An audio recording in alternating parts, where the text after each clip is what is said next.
porque eu acho que existe muita informação truncada, muita até desinformação, se a gente puder usar mesmo. E isso, tô falando aqui, enfim, sem ser partidário de nenhum dos dois lados, nem do modelo social, nem da SAF, enfim, nenhum dos dois. Mas existe, como é algo novo, existe muita informação truncada.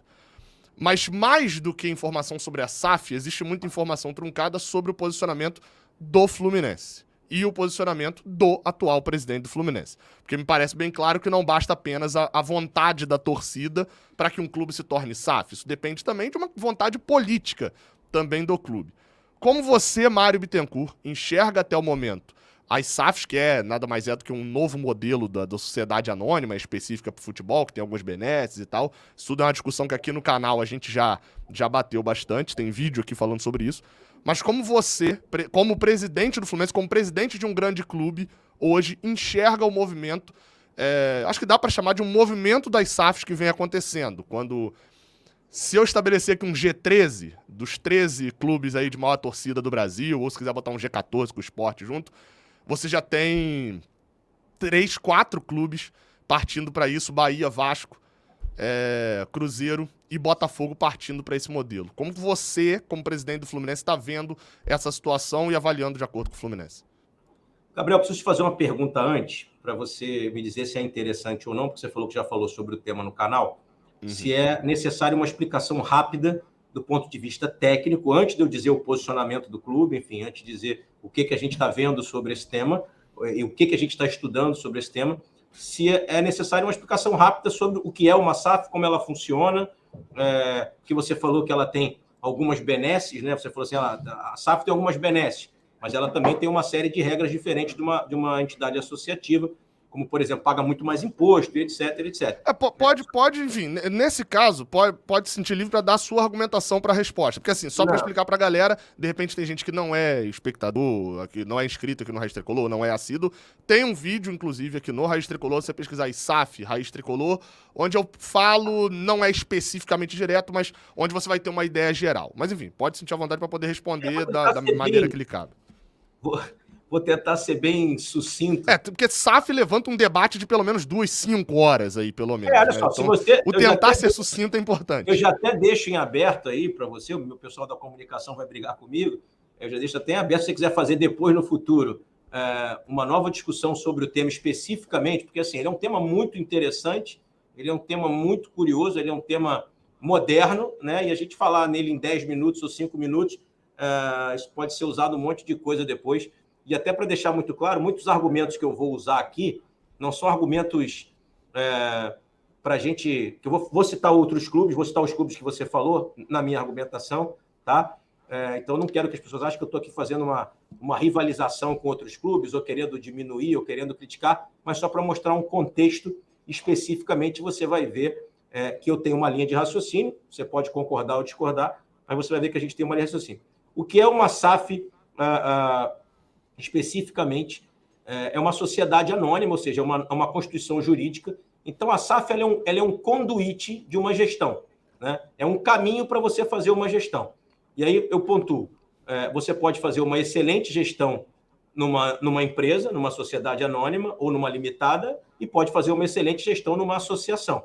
Tem vários clubes que ainda são associativos e que seguem fazendo uma excelente gestão, porque tem boa gestão independente do formato jurídico. Então, a SAF nada mais é do que um formato jurídico de gestão, ou seja, é transformar o clube numa sociedade anônima de futebol, que é uma lei específica para isso. Como funciona a transformação dessa sociedade anônima? Um investidor ou vários investidores compram os ativos, os direitos da parte do clube de futebol. Então, o que está acontecendo com esses clubes que viraram SAF? O investidor lá chegou e comprou os ativos. Então, todas as receitas do Botafogo de futebol e regatas, que eram do futebol, passam a ser do investidor. Ele paga para ter essas receitas. Ele comprou o clube, comprou as receitas do clube. Então, quando a televisão fosse pagar ao Botafogo, hoje ela paga o investidor. Quando o Botafogo hoje vender um jogador, esse dinheiro não vai mais para o Botafogo de futebol e regatas e vai para o Botafogo SAF. Entendido até aí, Gabriel? Não, sim. Bem claro. Esses investidores não pagaram a dívida. Eles Eles não estão chegando e pagando a dívida. Porque o que diz a lei da SAF? A lei da SAF diz que as dívidas do clube, aquela dívida gigantesca do clube, ficam na associação e 20% das receitas correntes do que o investidor botar no clube vão para pagar as dívidas do clube associativo em 10 anos. Então, voltando, o investidor chegou, comprou o que a gente chama no direito societário a parte boa da empresa. Então, estão comprando a parte boa e a parte que dá lucro, né? O futebol, não, por exemplo. Tá comprando, não é a parte que dá lucro, não, porque o futebol muitas vezes não dá lucro. Mas enfim, é que gera mais receita, né? Não, ele está comprando todas as receitas do futebol. Contrato de televisão passa a ser dele, todos os jogadores da base passam a ser dele, investidor, todos os contratos de patrocínio da camisa passam a ser dele. Então, ele compra os direitos, os ativos daquele clube de futebol, ok? A dívida fica com a associação e parte pequena do dinheiro do investidor vai pagando essa dívida. Se essa dívida não for quitada em 10 anos, tá? O investidor passa a ser responsável solidário por essa dívida no futuro. Então, o cidadão chegou lá, comprou a parte boa, deixou a parte ruim na associação. Então, suponhamos que a gente vendesse 90% do Fluminense no futuro, esse investidor compraria, seria dele a partir desse momento. Todos os contratos de TV, todas as rendas do Maracanã, todos os contratos comerciais do Fluminense, todas as vendas de jogadores de Xerém. Todos, 100% seria dele, porque isso tudo é receita do futebol. A dívida ficaria toda no Fluminense Associativo e teria que ser paga com o dinheiro das mensalidades dos sócios, dos contratos que existem na parte associativa e também com 20% do dinheiro do investidor. Suponhamos que em 10 anos a dívida não fosse quitada, porque não se sabe quanto o clube vai faturar. Por exemplo, um rebaixamento reduz o contrato de televisão em média de 100 milhões para 8. Eu vou chegar lá quando você fala dos clubes que já viraram SAF. Tá? Quando você faz esse movimento, se o investidor, depois de 10 anos, essa dívida não tiver quitada, ele passa a ser solidário e vai ter que passar a pagar a dívida do clube. O famoso assumir a dívida, né? Assumir a dívida depois de 10 anos. É porque chamar de solidário é o juridiquês. O juridiquês é o chamar de solidário. Para todo mundo entender, o cara assume a dívida depois de 10 anos. Vai assumir a dívida do clube. Suponhamos, eu não conheço as cláusulas desse contrato, está sendo muito, muito claro com você, não sei como é que é o contrato do Vasco, do Cruzeiro, do Botafogo, não conheço nem do Bahia, se já vai virar, não sei se ainda vai virar SAF, mas todos esses clubes eu não conheço os contratos. Eu não sei se existem cláusulas, por exemplo, de saída desse investidor. Ou seja, daqui a 5 anos eu vi que está dando resultado, posso ir embora, você fica aí com a dívida, tchau, e você arruma outro investidor. Eu acredito que tem a cláusula de saída nesse sentido, com penalidade, com pagamento de multa, mas acredito que tem a cláusula de saída, sim. Se o cara quiser largar, ele precisa deixar uma parte da grana, terá uma multa, terá alguma coisa. Acredito que seja dessa forma, não conheço os contratos.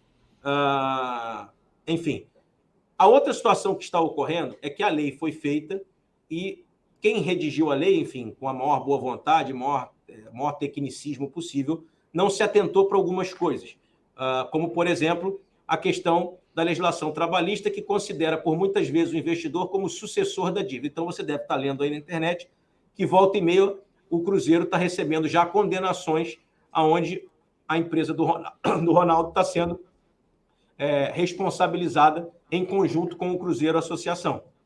Tá? Então, uma das preocupações que a gente tem aqui, e já antecipando, a gente tem uma comissão que também estuda a questão da SAF, tecnicamente, o nosso departamento jurídico também montou uma comissão para estudar a implementação de uma SAF ou não no futuro. Uma das preocupações que a gente tem é a colcha de retalhos que é a legislação brasileira como um todo, eu não estou falando especificamente da SAF, tudo. Legislação trabalhista, civil, tributária, tudo isso faz com que traga uma insegurança jurídica grande para o clube, para o investidor, porque, repito, o Cruzeiro, por exemplo, já está sofrendo condenações para que o investidor já comece a pagar a dívida agora. Não sei se estou me fazendo entender, mas a lei depois de 10 anos, mas já tem juiz condenando a pagar a dívida agora.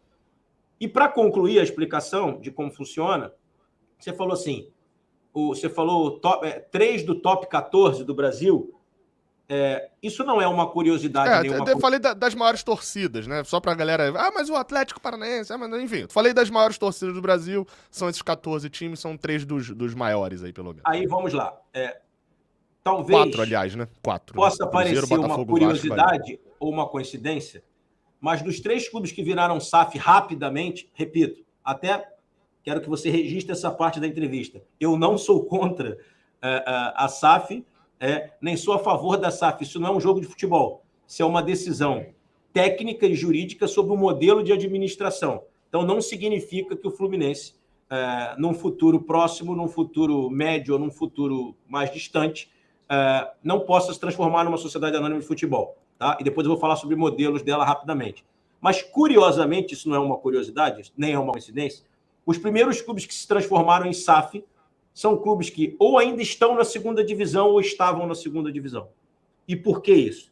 Porque uma das receitas mais importantes de um clube de futebol no Brasil são os direitos de televisão. Sim. E esses clubes viram na SAF um movimento de resgate rápido de uma receita que eles perderam e que eles não têm certeza se eles vão voltar a ter no futuro breve. Então, imagine você que o Cruzeiro caiu para a segunda divisão e não tinha nenhuma certeza que ia voltar, tanto é que não voltou até agora. E aí a asfixia financeira fez com que, sem avaliar muito esses critérios técnicos, ele já se transformasse imediatamente numa sociedade anônima, vendendo a maior parte do percentual do clube, das ações do clube. E aí, por que eu estou falando da maior parte? Porque existem vários modelos de SAF. Você Sim. pode vender 90% para o investidor e ele passar a ser dono do controle do clube. Você pode vender 49%, você pode e ficar com o controle do clube. Você pode vender 30% e seguir com o controle do clube e fazer uma SAF só do futebol. Você tem uma série de possibilidades onde você não precisa vender o controle porque, até para você entender, quando você vende o controle, o Vasco, por exemplo, ainda não foi comprado, mas está sendo comprado por uma empresa de private equity. O que faz uma empresa de private equity? Ela compra uma empresa ou um clube em situação difícil, alavanca e depois vende. Ok?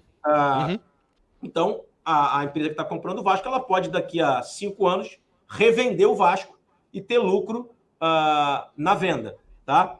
Então, assim, creio eu que esses movimentos desses clubes, de maneira muito rápida, e aí você vai ver que tem entrevistas de... Não tem nenhuma entrevista minha, e nem terá, dizendo que eu sou contra a SAF, nem que eu sou a favor da SAF.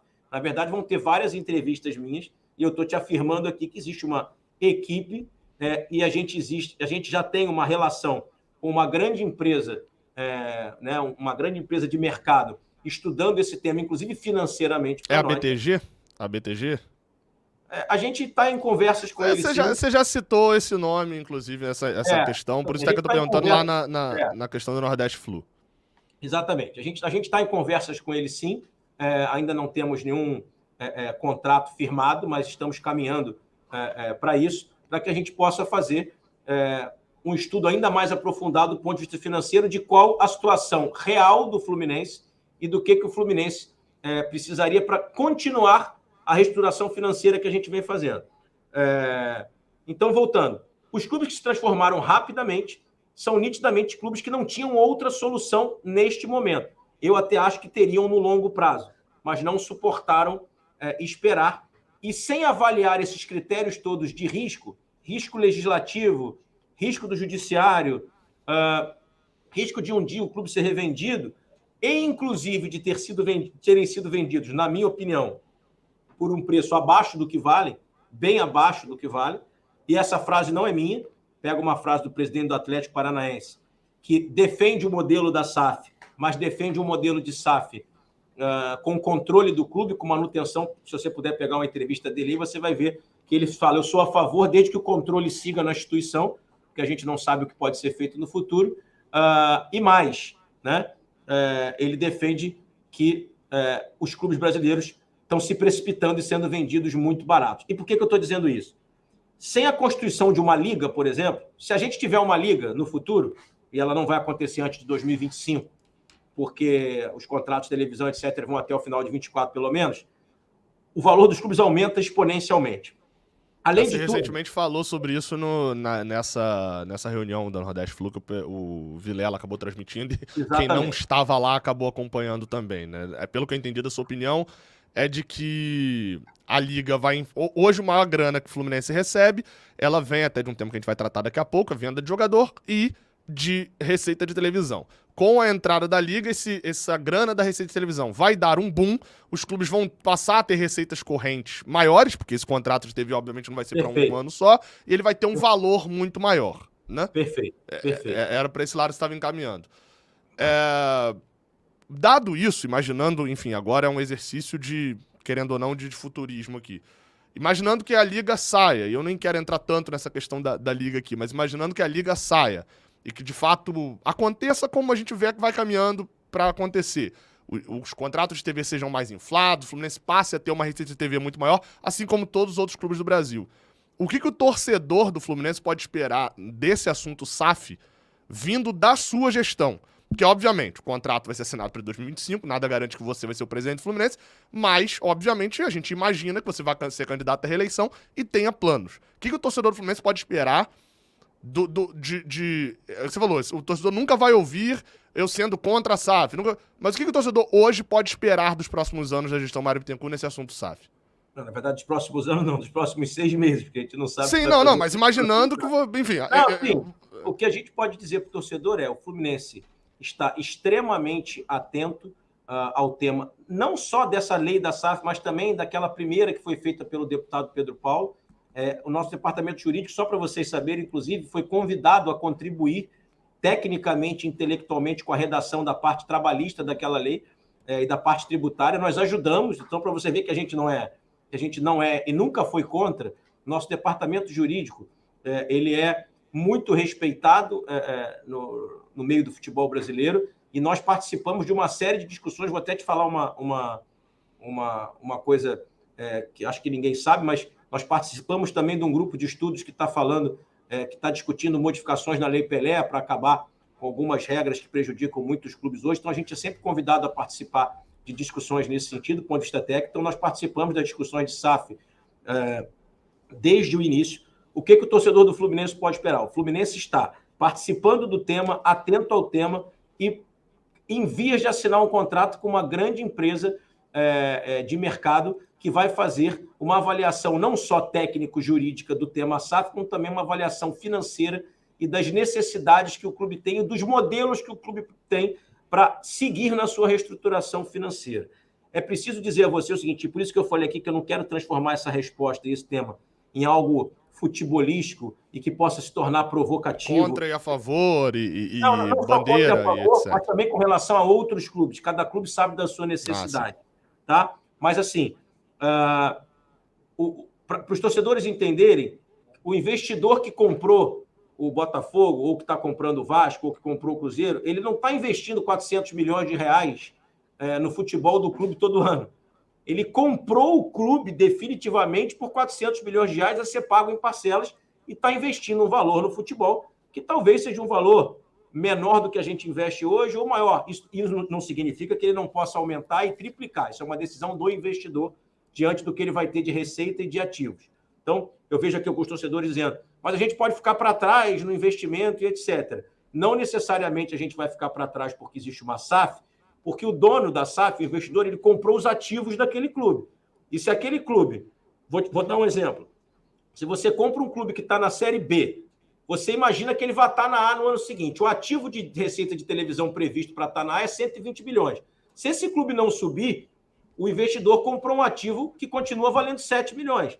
Então, talvez ele não faça um grande investimento no ano seguinte, porque ele continua na Série B e tem poucas receitas na Série B. Porque ele comprou as receitas. Você tinha falado de lucro, mas ele comprou as receitas, na verdade. Não comprou o lucro. Então, assim... E aí eu vou dar um exemplo para vocês. Com todos os presidentes de clube que eu conversei, em especial com dirigentes, não com presidente, mas de clubes que se transformaram em SAF rapidamente, todos me disseram o seguinte: olha, Mário, se nós tivéssemos uma formação de jogadores como vocês têm, e eu sei que você vai entrar nesse tema daqui a pouco, nós certamente não teríamos feito esse movimento agora. Por quê? Os jogadores formados pelos clubes no mundo inteiro são grandes ativos. Não estou falando só de clubes do futebol brasileiro, falo de clubes, inclusive, europeus. Né? Clubes como o Benfica, por exemplo, vendem muitos jogadores da base para poder ser uma grande fonte de receita. E aí me disseram o seguinte: se nós tivéssemos uma base, se nós tivéssemos um celeiro de jogadores, construindo ao longo de 20, 30 anos que vocês tiveram, nós talvez não tivéssemos feito esse movimento agora, só que nós não tínhamos de onde tirar receitas novas. Não sei se você sabe, acho que você sabe que a gente já conversou sobre isso, 45% da receita do Fluminense vem de venda de jogadores, 45% da receita bruta do clube vem de venda de jogadores. Nos últimos 6 anos, o Fluminense vendeu jogadores, a soma, não a quantidade de jogadores, mas a soma em euros de jogadores que o Fluminense vendeu, só de jogadores formados em Xerém, entre 16 e 21 anos, e que tenham passado pelo menos 3 anos na base do Fluminense. Por que eu estou falando exatamente isso? Porque, por exemplo, o Richarlison não entra nessa conta, porque ele não foi formado no Fluminense. O Fluminense vendeu algo em torno de 110 milhões de euros nos últimos 6 anos. Quando saiu esse estudo de um instituto suíço, eu posso te mandar aí por WhatsApp, se você quiser, ou você buscar no próprio GE, porque essa matéria saiu no GE há cerca de 60 dias atrás. Nós estamos falando de mais ou menos 600 milhões de reais em venda de jogador num período de 6 anos. Você está vendo o clube sendo vendido por 400 milhões de reais, 90% por 400 milhões de reais. Ou seja, o que o Fluminense vende de jogadores, o que o Fluminense vendeu desde 2016 para cá, em jogadores feitos na casa, deu mais ou menos 600 milhões de reais, e que é um valor bem maior do que alguns clubes estão sendo vendidos no futebol brasileiro. E, além de tudo, nós estamos falando de outros ativos do clube, a marca, o escudo, a história, a torcida.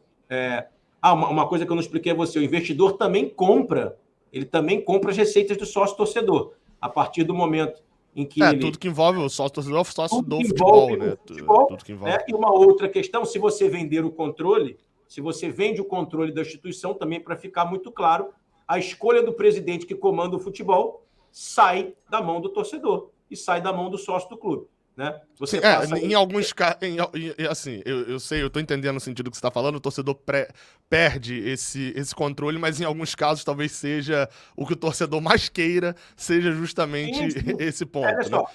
por isso, e só para você saber, e para o torcedor ficar tranquilo, essa é uma decisão, seja ela qual for, de vender 90% no futuro do controle do Fluminense, ou vender 30%, ou vender 49%, para que o torcedor fique tranquilo. Essa é uma decisão que não cabe individualmente ao presidente do clube, e nem eu gostaria de ser responsável por qualquer decisão, seja ela qual fosse, que está falando sobre o destino de uma instituição que tem 120 anos. Né? Então, isso passaria pelo Conselho Deliberativo do clube e passaria por uma Assembleia Geral. Os torcedores teriam que votar, seja ela a venda de 30, 40, 50, 60, 70, 90, a entrega do controle, a venda do Fluminense, teria que passar pelos seus sócios torcedores, sócios contribuintes, proprietários torcedores. Então, não é uma decisão. Eu posso dar um encaminhamento, eu posso dizer o que eu acho. A minha gestão, seja agora ou numa próxima gestão, ou um outro presidente que esteja aqui, defender um caminho, mas esse caminho não será definido por um indivíduo só, e nem poderia ser, porque nenhum de nós tem o poder de decidir individualmente os destinos para o resto da vida de um clube do gigantismo do Fluminense. Queremos falar de Laranjeiras, podemos, não? Então, não. Daqui a pouco a gente vai falar de Laranjeiras. Tem assunto para poder falar. É o seguinte, até aproveitando,